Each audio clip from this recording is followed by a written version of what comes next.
Yeah, very intrigued by the name Purpose on Tap. We all need purpose, and Clayton Edwards introduced me to the concept and the idea, and I thought, what a cool way to reach out to men where they are, and so I'm just thrilled to be here. Yeah, the whole idea of purpose is a lifetime kind of goal or question for me, and I think in every season of life, the purpose changes somewhat. However, having kind of a true north in Jesus Christ has made all the difference for me, because as I go through different seasons of life, and I'm uncertain about being a husband or a dad or serving in my work, having Jesus and his values and his example of how to live life has been a game changer for me. And so I try to wake up every morning, meditate on the scripture. To me, this is a love letter from God to me on how I need to live life. And so finding God's will through the scripture, through friends, through my own prayer life, has been what I've needed to find my purpose and to live life every day. Yeah, the main takeaway will be for men, we all need each other. It's so easy as a man to be the Lone Ranger. Even the Lone Ranger had Tonto. So, you know, we need each other at work. We need each other as husbands and as dads, and how we can hold each other accountable, encourage one another, help instruct each other. And so that's the main idea. We absolutely need each other, and we need God in our life. Okay, how's everybody? Good. All right, thank you, Clayton and Matt. So, you know, Alex and Mitchell were serving us so well tonight. Can we thank them for how they served us? Yeah. And thank you. And they also said any additional tips would be good. No. So you've heard there's 4 people coming out of the pandemic, 4 types of people. Have you heard that? So there's the hunk, you know, the hunk, and then there's the chunk, you know, the chunk, and possibly the drunk, and then the 4th one is the monk. So maybe 2 of those would be good to aspire to. I actually do have 4 daughters and 4 sons-in-laws, and all the sons-in-laws have jobs. It's great. Yeah, that's right. Yeah, they're not living at home. That's right. So we told our girls, marry your best friend, make sure your heart flutters, and make sure they love the Lord more than they love you. And you'll be, that's a good beginning filter for marriage. I will say this, out of all 4 girls, there's not an ugly one in the bunch. They're all pretty. And I'll have to say, when they were teenagers, so here's some evidence for God's grace. You ready? You guys listening? You leaning in? So when they were all 4 teenagers, they would have their monthly experience. But did you know, by God's grace, they sync during the same week? Is that a blessing or what? So I would strategically travel in my sales role. I'm praying for you guys. Don't kill each other while I'm gone. So now I love these son-in-laws. We started phone calls, conference calls 15 years ago, because we were all spread out all over the world, and I call them investor calls. I want to see how my investment's going. But did you know those phone calls have turned into in-person meetings?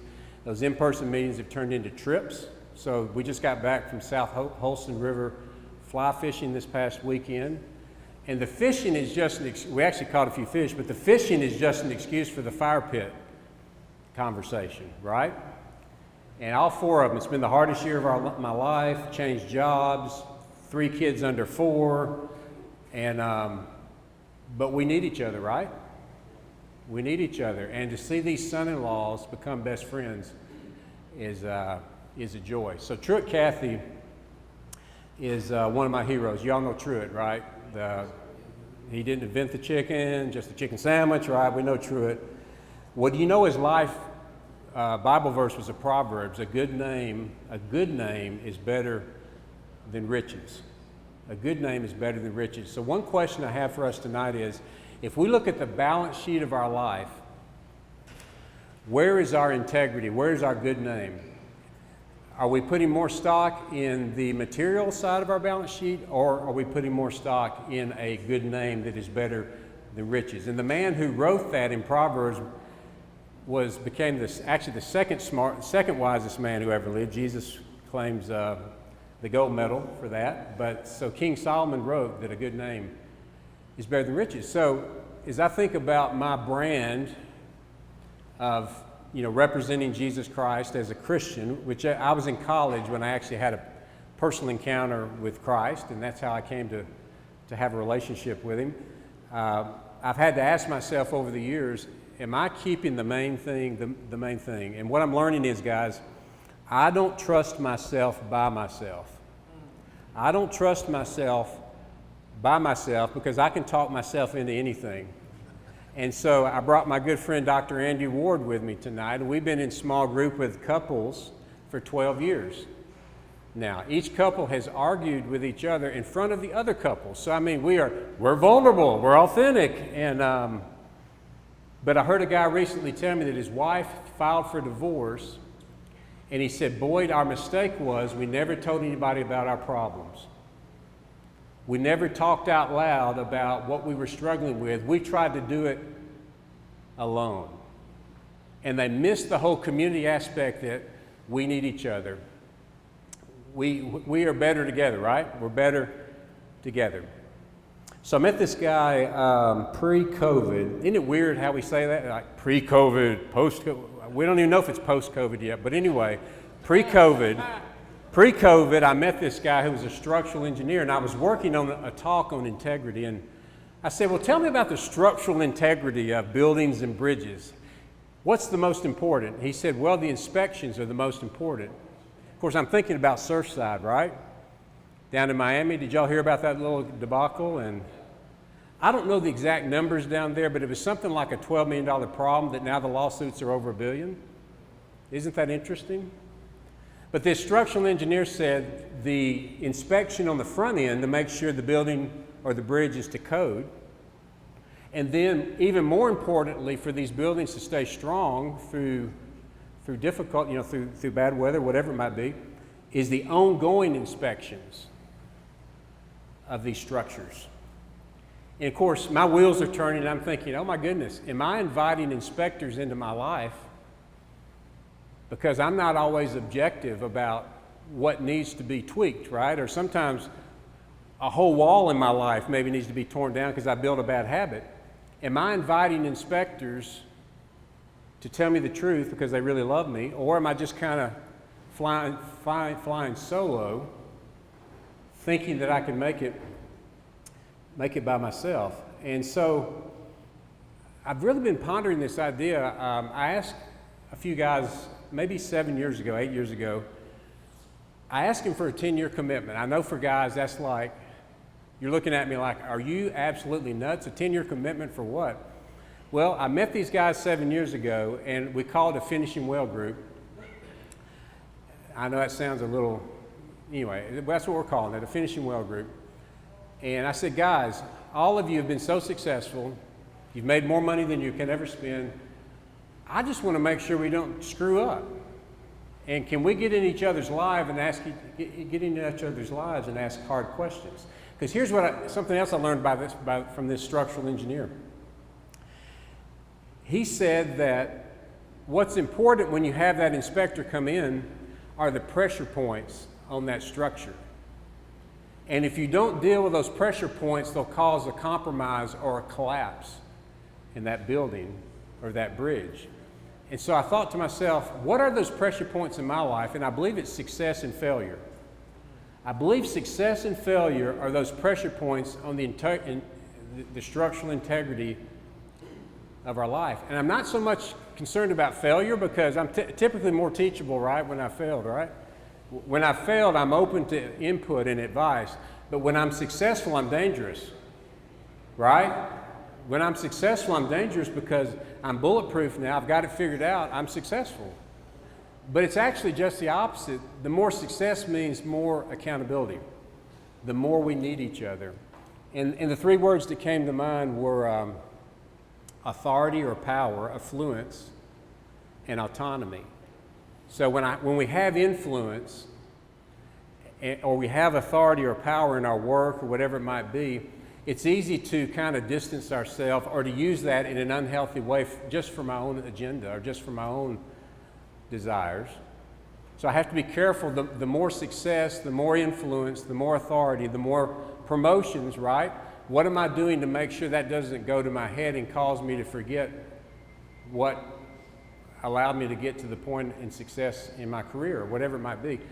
So there's that influence or power, and then there's the affluence, right? Money. Is money a servant to the good purposes in my life, or is money the master of my life? There's a big difference. Is money being used to be a servant of good things, or is it mastering me to do unhealthy things? And then lastly is autonomy. Am I so isolating myself? I don't have time for anybody because I'm too important. You know, I've been wanting to have autonomy all these years, and now I can just separate myself from people. And here's what I'm learning, guys, about why we need each other. If I'm generous in those three areas of influence and power, affluence or money, and autonomy or freedom, if I'm generous with those with you, if I share my influence to help you, if I share money to help facilitate something that you need in your life, or if I share my time by serving, that's our most precious asset, isn't it? Time. If I share my time by volunteering or serving, it allows me to be more interdependent and not isolated, because we need each other. We're better together. I don't trust myself by myself. So it can be a finishing well group. It can be, listen, I know you guys are already into this because you're here tonight. Of course, the beer helps, right? I mean, a good beer helps. But you're here tonight because you want to be on purpose. You want to learn. You've seen people in your life that you respect. They are people that had a true north in their life. Maybe it was Jesus Christ. Maybe it was just a value system. Whatever it is, you respect people that are focused and have an on purpose kind of life. I love the brand here, right? Tap on purpose. And we want to represent the brand well. And if we're Christians, we want to represent the brand well, right? The brand of loving each other, supporting each other, encouraging each other. So a life of structural integrity, having a good name that's better than riches. And one last idea, and then we'll open it up to some Q&A. The other thought about integrity is not only having structural integrity in my life, where I'm inviting in inspectors like you to ask me the hard questions. You know, my thought around that is it's better to be humbled around a small group of guys like you that love me than to be humiliated in front of a large group of people that don't even know me. And that's the beauty about being around guys that really love me, right? I can share my struggles, I can share my challenges.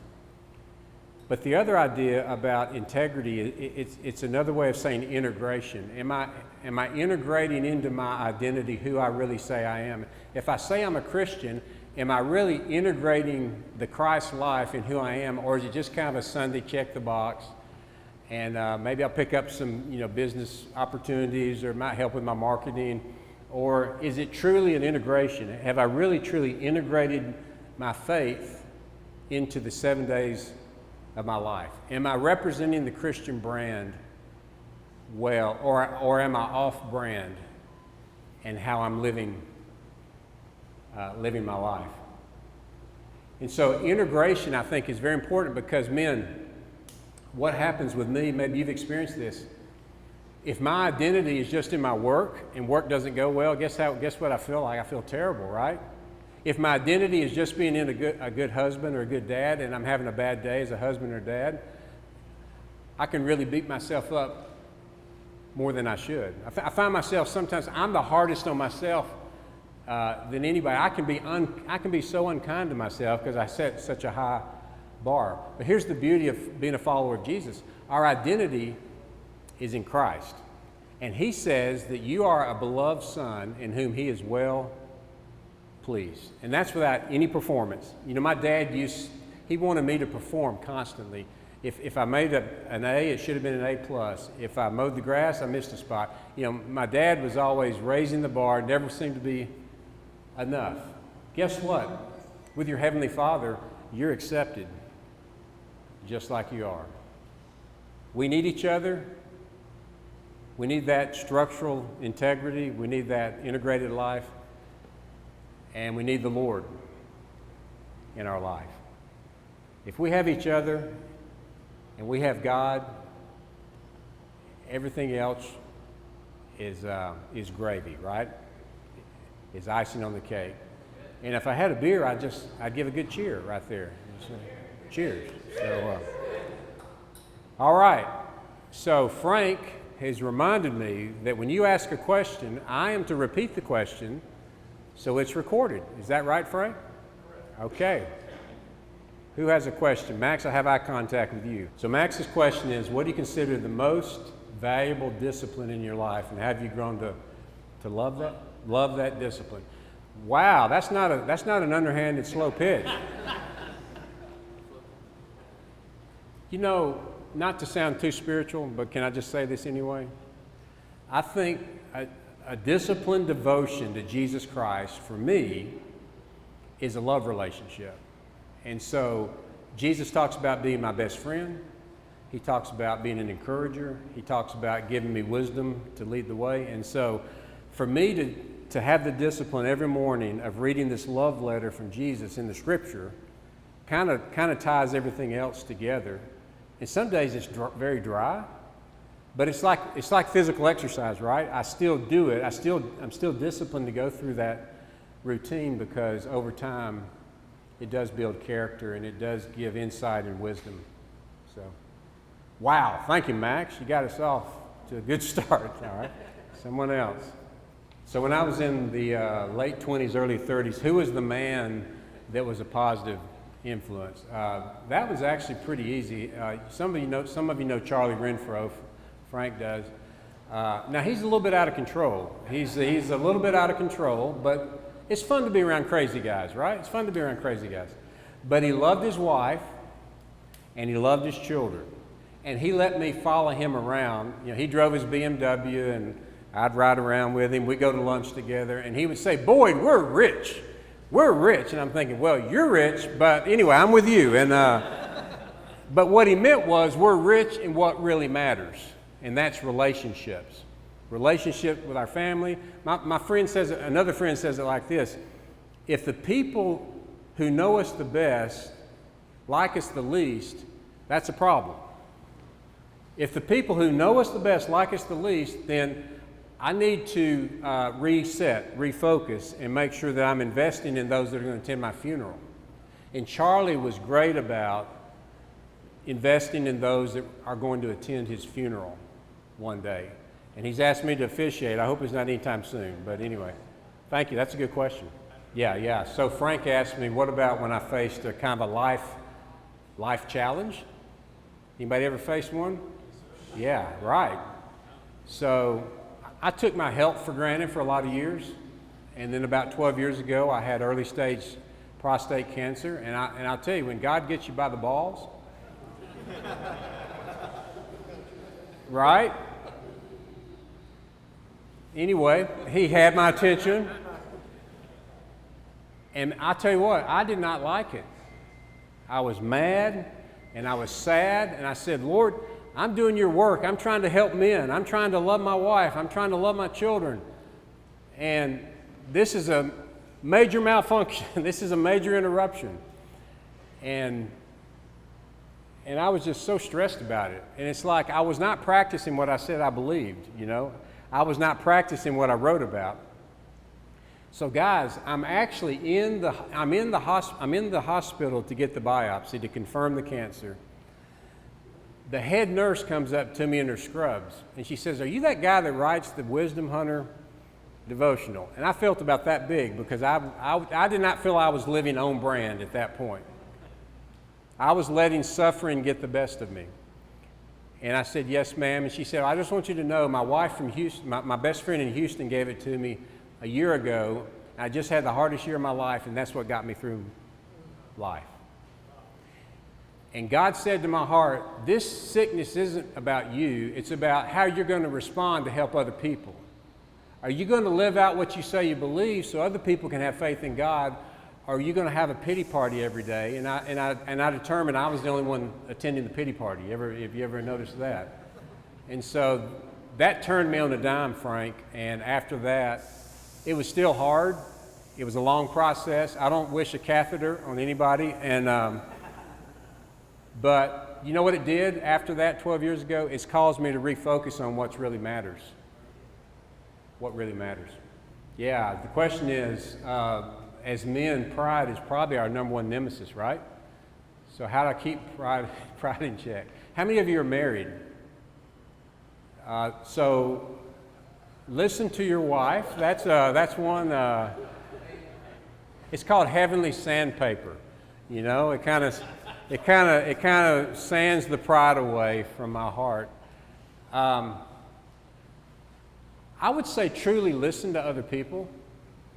So when you have a conversation, whether it's having a beer or having a lunch or whatever, make it a goal for you to finish your meal first, because you're listening to that person. I think listening is a sign of humility, and humility is a remedy against pride. And so listen to your wife, or be teachable with somebody you trust. Listen to them. And I think through listening, because I battle pride every day. Now there's a good pride, right? We want to be proud of our work, we want to be proud of our relationships, but we're talking about pride that says I'm better than somebody else, or you know, if you just let me have my way, then everything would be fine, right? Well, that's pride. So the question for Michael is, I'm 30 years old, but I'm living in 2021. What would I do with work and my life? I tell you what, guys, of course, I'm a positive human being, but to me, this is one of the most innovative, opportunistic, what's the word? I mean, to me, it's a great time to try something, to do something. I think this is why all 4 of our son-in-laws changed jobs. They were, you know what pandemics do? They accelerate what needs to happen. I've noticed that. They accelerate the good or the bad, and so I would take advantage of these days to try something different, try new relationships, try God, right? If you've not tried God, let me tell you, it's worth a try. Just give him a try. Try God. I mean, this is a great time during transition. And lastly, I'll say this, if you're a follower of Jesus, what an opportunity to love people right now. I mean, people are so tender and open and wanting to, they don't necessarily can put it into words, but they want authentic relationship. And I would say use this time to love people well. So in business, try something new. In relationships, take a risk and love people that are hard to love. Yeah. So the question is, the National Christian Foundation. What's behind that? It's been around 40 years. 3 men, Larry Burkett, Ron Blue, and Terry Parker, founded the National Christian Foundation, and I think Jim Bell may have been one of the first clients. Close. Maybe number 3. And so here's a real live person that has been a part for many, many years. But the purpose of the foundation was to help Christians who wanted to be more creative in their giving. So there's these cool strategies. We have tons of attorneys on our team, but there's these cool strategies where you can take appreciated assets and give those before you sell them, and save on taxes, save on the capital gains, and just like you would a public stock. But you can do that with any appreciated asset, any real estate or business or private stock. And so that's what we do. So I wake up every day. I'm kind of a kingdom of God deal maker kind of person, and so I get to meet with Christian businessmen at least every week and talk about strategies on how they can pay less taxes and give away more money to charity, which is kind of a cool opportunity. Yeah, that's a good question. So the question is from David: when you've built a wall of bad habits, how do you break that down? Well, admitting it, number one, and telling it. And there's something about, Andy's taught me this. There's something about saying something out loud. For example, let me just give you an example of one. So I could tell Andy, I've been drinking too much, and I feel like this has become a bad habit. Will you ask me about this, in a few days, to see how I'm doing? In fact, I may even need to start attending AA meetings because it's become that bad of a habit. Would you help hold me accountable with that? So there's just something about admitting it, saying it out loud, and not trying to change everything all at once, but just take one, right? And then lastly, I'll say this.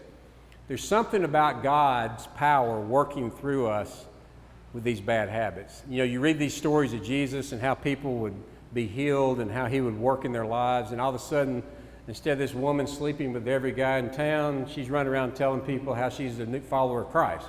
Well, she broke a bad habit, right? She broke a bad habit. So that'd be my suggestion. Is that helpful? Yes, sir. National Christian Foundation. Come up and I'll buy you lunch. All right. Thank you, Cole. All right. Why did I decide to go into ministry? Well, I did not grow up in church. So I didn't know any better when I became a Christian in college than to start, I just wanted to believe everything the Bible said. And a businessman discipled me. And I thought, wow, I want to spend the rest of my life doing for another man what this man did for me. And I discovered I could actually be paid to do that. So if our passion can intersect with our skills and gifts, and we actually have an economic engine around it, that's not a bad spot, is it? Not a bad spot. When does the purpose really get dialed in our life? How do we know that? Yeah, how do we know that? Well, I was actually working with Andy Stanley down at his dad's church. So that, first of all, that helps, you know, working with Andy. But we went through Covey's 7 Habits. And Covey's really big about, have y'all been through that book yet? Oh my gosh. He's really big about defining your roles. You know, some of those are God-given, some of them we just choose. So whatever your role is, design your purpose around those roles. And I did that early on with a mission statement in my late 20s, early 30s. And then you kind of tweak it with each season of life, right? Well, my general mission statement's been the same: to be a faithful husband, an available father, and a loving friend, and now I've added an engaged grandfather. You know, so anyway, I think that's important early on. Take your roles in life, design your purpose around that, and then be very intentional to live that purpose out. Yes, sir. Yeah, what is Wisdom Hunters? So I read a book called Wisdom Hunters back in the early 90s. A missionary wrote it. It's a fiction book. And his name is Randall Arthur, and he lives in South Atlanta. And so I just love that name, and that book really impacted my life. So I was in a group of businessmen going through a Bible study together and talking about their business. And I said, guys, I'm going to send you an email every day of what God's teaching me out of my Bible reading each day. And this was like in 2003, and they loved it. And so I said, I'm going to get my buddy's permission, but I'm going to call this Wisdom Hunters, because we all need to be seeking wisdom every day. So my buddy in South Atlanta, he's like, yeah, go ahead, use it. That's no problem. He didn't have it trademarked or anything. And so these other business guys liked the idea, and it just kind of grew over the years. And so I still write these every day. It's called Wisdom Hunters. My son-in-law helps me write them. And I try to deal with just good, practical, everyday life issues. So, yeah, Kyle's asking the time in my life when I felt like I was drifting, and then what did I do to get back on point? I was between jobs one time, and I felt like I was a little bit disillusioned and mad, and I found a new mentor. Have you noticed this in seasons of life? It's like sometimes we need a different mentor for each season. And so I was really grieving. So men, I don't want to scare you, but one of the things we are the worst at doing is grieving. And what grieving is it's sharing our pain and our hurt. Jesus was the master at grieving. You should see his life sometimes on how he did that. So anyway, I was not grieving well, and I was angry, and I was drifting away from God. But I found a mentor who was a safe space, and he was a gentle giant. His name was Howard Dayton, and some of you have met Howard Dayton. And so he kind of took me under his wing and kind of brought me back focused where I needed to be. And he was a commercial real estate guy, but he was so disciplined in prayer. And so I found a lot of healing by just getting quiet and praying and telling God I was angry, and then receiving his forgiveness. And then my mentor helped me through it. Thank you. You know, because sometimes our wives just don't have the emotional bandwidth to help us with some of these things. I mean, they got a few things going themselves, right? Especially if there's children. And so Having other men that have a little bit of gray hair is really helpful. So the question is, what's the number one struggle that I've seen with executives? You know, I'm probably preaching to myself when I say this, but I think many leaders try to do too much. So I feel like I've got to do this, and this, and this, and this, and this. I'm really not a good person if I don't. Where in reality, as I get older, if I can just do these three things with excellence and go deep in those relationships, then everything else takes care of itself. So when COVID started, I said, Lord, here's my prayer. I said, Lord, I want to think more, pray more, do less, and accomplish more. That was kind of my prayer. Think more, pray more, do less, and accomplish more. And that's what's happened. You know, God's economy, when we get our priorities and purpose aligned with His will, He takes care of those things that maybe I didn't know how to take care of, and He's got a way of protecting me from that. So I would say just trying to do too much. It's better to do less with excellence than be an inch deep and a mile wide, not effective. Yeah, so the question is, you know, Jesus gave the Great Commission to make disciples. How do we do that these days? You know what I'm learning about making disciples? There's also what's called a great commandment. Do y'all remember that? Yeah. And the great commandment is to love, right? To love God and to love others.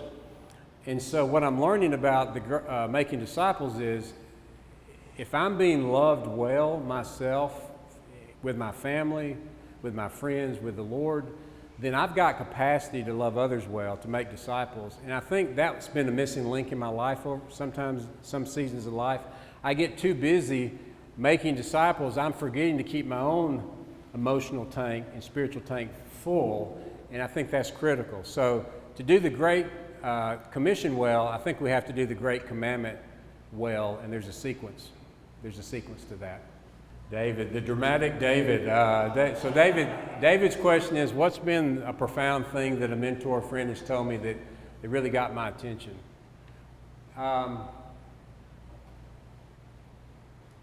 Probably something like, if you keep on this track of work being the priority it is, you won't know your wife one day, and she may not want to be with you. And so that shook me up, because I was so busy with all these different good things that I was taking advantage of the one that should have my heart. And so I would be so emotionally drained at night, I'd get a little angry because my wife's, you know, they all have this need, or at least with Rita, she loves words, right? She loves words. Just, Boyd, give me some words. And there were times in my life I would be so emotionally spent, I didn't have words. So then I learned over time I need to save some words for my wife, right? Because that's her love language. So that got my attention, though. Yeah, so the question from Matt is, what do we say if we haven't quite reached that level of affluence or influence and autonomy? Can we still make a difference, I think, is the question. That's right. Yeah, and here's the cool thing. Absolutely yes, because the definition of a mentor is somebody that's just one step ahead of somebody else. And my neighbor, when I was 15 years old, he hired me to help run his business, and then he sold me the business 6 months later. Well, he took a chance on the 15-year-old, but I learned so much about business. I ran that business for 7 years, so I learned that income had to exceed expenses. You know, that's an important part of business. And I got out of debt. I had to borrow money to buy the business. I got out of debt. And so this guy took a chance on a 15-year-old, one person. And so I would encourage you to just pray, and who's your one person? You know, who's your one person that you could give a little bit of confidence to, a little bit of time to, a little bit of money to, so that one day they may show up, purpose on tap, and hang out and chest bump you and thank you, that at a very key time in their life, you helped them get to where they needed to be. What's that worth, right? What's that worth? Thank you. Yeah, that's a good question. Let me tell you this while you're thinking, all right? Let me tell you one last thing. So I mentioned Truett Cathy, and I think it was 2015 when he died. I don't remember, I think it was September. And I'd met him a couple of times. I just sat there and cried. When I heard the news that this giant, this man whose name was better than riches, and I think he might have had $1 billion on the balance sheet. It's not an either or. It doesn't have to be an either or, guys, right? Billion over here, 2 billion over here on the good name, right? So I remember weeping when he died. He was 93. My friend Woody Falk was at his bedside because he had unofficially adopted Woody into his family. And Woody said that Truett looked at him. This was like a few hours before he went to heaven. And Truett said, Woody, remember to take care of Ray and take care of those girls. Truett was mentoring in his last hours. So they had his funeral at First Baptist Jonesboro, and I just wanted to support Woody because Woody was only one of 3 people that gave a eulogy. And I love Truett. So I arrived 2 hours early to the funeral, and there was no parking places. I had to park at the Methodist church way down the road and walk up to the Baptist church. And I'm sitting about 50 feet from the casket. And I'm sitting next to the local auto parts owner who was mentored by Truett in 8th grade Sunday school. And he's about 45 now. And I saw people stand up and say how he had paid for their college and he had given them a job and this and that. And I thought, man, this guy is finishing well. This guy's name is better than great riches. And then Woody got up. Well, his parents died within a year of each other, one of cancer and one of a car accident. And Truett, he was in Truett Sunday School, and Truett sent him to Georgia, sent him to Harvard, got his MBA. So Woody got up and he read a letter to Truett because he knew he was going to be so emotional. So he reads this letter, and he finishes the letter, and at the very end he says, and what I remember the most, Truett, and guys, this is for us right here. What I'm about to tell you is for us.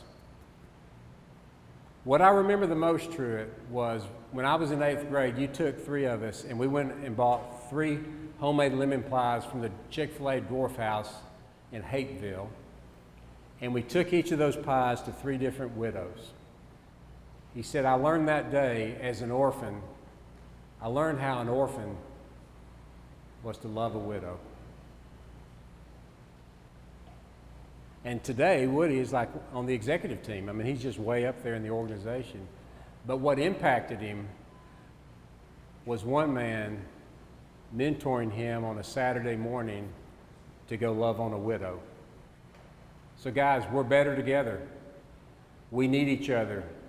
I don't trust myself by myself. But together, we'll finish well. If we're not together, there's a high probability we won't finish well. And let me say this one last thing. If we love well together, if we love well, we'll finish well. If we love well, we'll finish well.